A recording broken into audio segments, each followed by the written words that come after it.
नमस्कार दोस्तों, एक बार फिर आपसे रूबरू हूँ अपने चैनल जीवन के आयाम के माध्यम से। आज जो चर्चा का विषय है वह है राजा हरिश्चंद्र। आप सब परिचित हैं इस नाम से। और जो इनके बारे में ख़ास बात थी कि ये बहुत बड़े महादानी थे, राजा हरिश्चंद्र, जो अपने महादानी होने के कारण बहुत लोगों में उनका नाम था।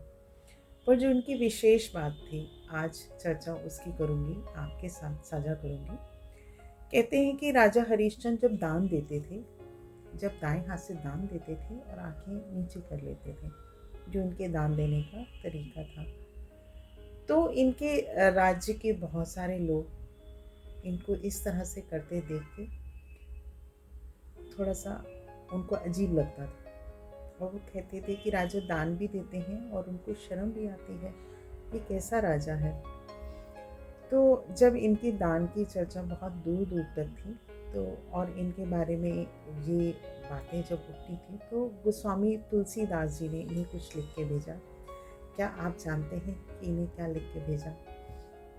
गोस्वामी तुलसीदास जी कहते हैं, इनको जो लिख के भेजा राजा हरिश्चंद्र को, ऐसी देनी देन जो कित सीखे हो सेन, ऐसी देनी देन जो कित सीखे हो सेन, जो जो ऊंचा करो त्यों त्यों नीचे नैन।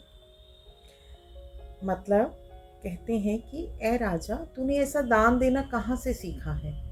जो तू दान देता है और जिस तरीके से देता है, ये कहाँ से सीखा है कि जैसे जैसे तुम्हारे हाथ दान के लिए आगे बढ़ते हैं और वैसे वैसे तुम्हारे नैन नीचे हो जाते हैं। ये इस तरह का दान तुमने कहाँ से सीखा है? और अद्भुत बात जो राजा ने इसके बदले में जवाब दिया, और कहते हैं कि ये बात ऐसी है कि जिसने भी सुना वो राजा का कायल हो गया। और शायद धरती पे इतना प्यारा जवाब आज तक किसी ने नहीं दिया दान के विषय में। राजा ने जवाब में लिखा, देनहार कोई और है, देनहार कोई और है, भेजत है जो दिन रैन। देनहार कोई और है, भेजत है जो दिन रैन। लोग भरम हम पे करें, तासो नीचे नैन। लोग भरम हम पे करें, लोग भरम हम पे करें, तासो नीचे नैन। कहते हैं कि राजा हरिश्चंद्र कहते हैं कि देने वाला तो वो है, देने वाला वो परमात्मा है, वो मालिक है, जो दिन रात मुझे दे रहा है। जो वो दे रहा है उसी से मैं आगे दे रहा हूँ। मतलब देने वाला वो है, करवाने वाला वो है, जिसने जिसको जिस तरह से देना होता है वो जरिया बना के मुझे खड़ा कर देता है और वो दान मेरे हाथ से हो जाता है। और लोग क्या समझते हैं कि वो दान मैं दे रहा हूँ, मैं राजा दे रहा हूँ। और मुझे ये सोच के बहुत शर्म आती है कि लोग इस भरम में हैं कि ये दान राजा दे रहा है, और उनकी सोच में मुझे शर्म आती है और मेरी आंखें नीचे हो जाती हैं। क्योंकि करता वो है, वो करवाता है, वो दान मेरे से दिलवाता है। मैं कौन हूँ जो मैं अपने पे इतराऊँ? एक सांस भी तो मेरे बस में नहीं। उसने दिया पहले है, उसने पहले दिया है, फिर मैंने दिया है। अर्थात उस परमात्मा ने पहले मुझे दिया, मेरी झोली में डाला, और आगे जो मैंने दिया तब उसमें से दिया। तो बताइए घमंड किस बात का? हम छोटा सा भी दान देते हैं तो जो आज फैशन का दौर है, देते बाद में है, फ़ोटोज़ पहले खींचते हैं और सोशल मीडिया पे उसको डाल देते हैं, अपना प्रचार प्रसार करने में लग जाते हैं कि मैंने ये दान दिया, मैंने ये दान दिया, या मैंने किसी की मदद दी। कोरोना टाइम में भी ये चीज़ें हम लोगों को बहुत देखने के लिए मिली। हालांकि दान देना बहुत बड़ी उपलब्धि है, क्योंकि पैसा होना और पैसे के साथ दिल होना दान के लिए, दोनों बातों में फ़र्क है। दान करने वाले ऐसे लोग भी हैं जो देते हैं और दिखाते नहीं, और बहुत सारे लोग ऐसे हैं जो दिखावे के लिए ही दान देते हैं।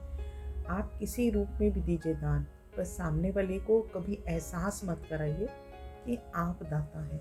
दाता तो वो है जिसने जिसको देना है और जिस माध्यम से देना है। अगर आपने उसका प्रचार प्रसार कर दिया तो आप दान नहीं दे रहे हो, आप क्या कर रहे हो? बदले में प्रशंसा लेने के अधिकारी हो रहे हो। क्योंकि कुछ देने के बदले में कुछ लेने की अपेक्षा रखना दान नहीं है। उपहार की अपेक्षा रखना भी दान नहीं है।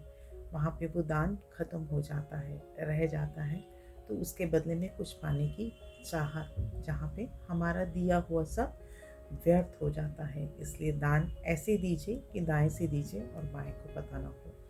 हर धर्म ग्रंथ में दान की महत्ता दी गई है। और अपने जैसे कि गुरबानी में भी इस बात का बहुत जिक्र है कि अपनी रोजी का एक हिस्सा दसवंत के रूप में जरूर निकालें।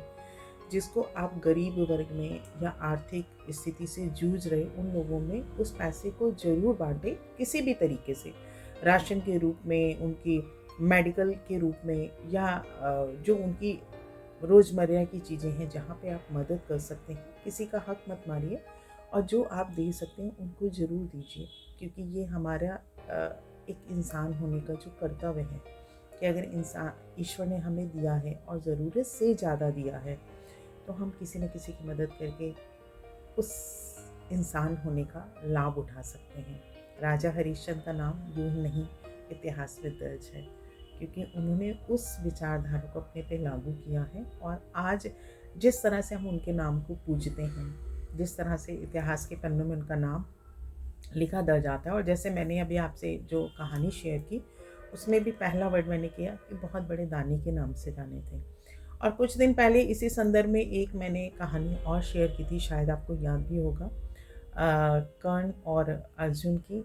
उसमें भी सबसे बड़ा दानी कौन? कर्ण का भाव क्या था? दान देना है पर दिखाना नहीं है।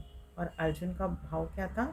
मुझे देना है और अपना नाम करना है। तो दोनों में फ़र्क क्या था? एक दान दिखाना चाहता था और एक दान छुपाना चाहता था। आपके विचार क्या कहते हैं कि दान गुप्त होना चाहिए या दान का प्रचार प्रसार होना चाहिए? कमेंट के माध्यम से ज़रूर बताएं। और ये कहानी आपको कैसे लगी? क्या आप इस बात से पहले परिचित थी कि राजा हरिश्चंद्र और गोस्वामी तुलसीदास की इस चर्चा को लेकर जो मैंने आपसे कहानी शेयर की, ये आपको कहानी कैसे लगी? क्या आप पहले से इस कहानी के विषय में जानते थे? कमेंट के माध्यम से ज़रूर बताएं।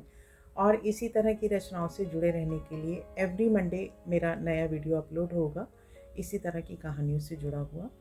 इस तरह के विचारों से जुड़े रहने के लिए आप मेरे चैनल को सब्सक्राइब करना न भूलें, जिसका नाम है जीवन के आयाम। उम्मीद करती हूँ आप सभी अच्छे होंगे। अपने परिवार का अपना ख्याल रखें। मिलती हूँ किसी और नई रचना के साथ, विचार के साथ, अपने नए वीडियो के साथ आपसे। तब तक आप सभी को मेरा साधुवाद, मेरा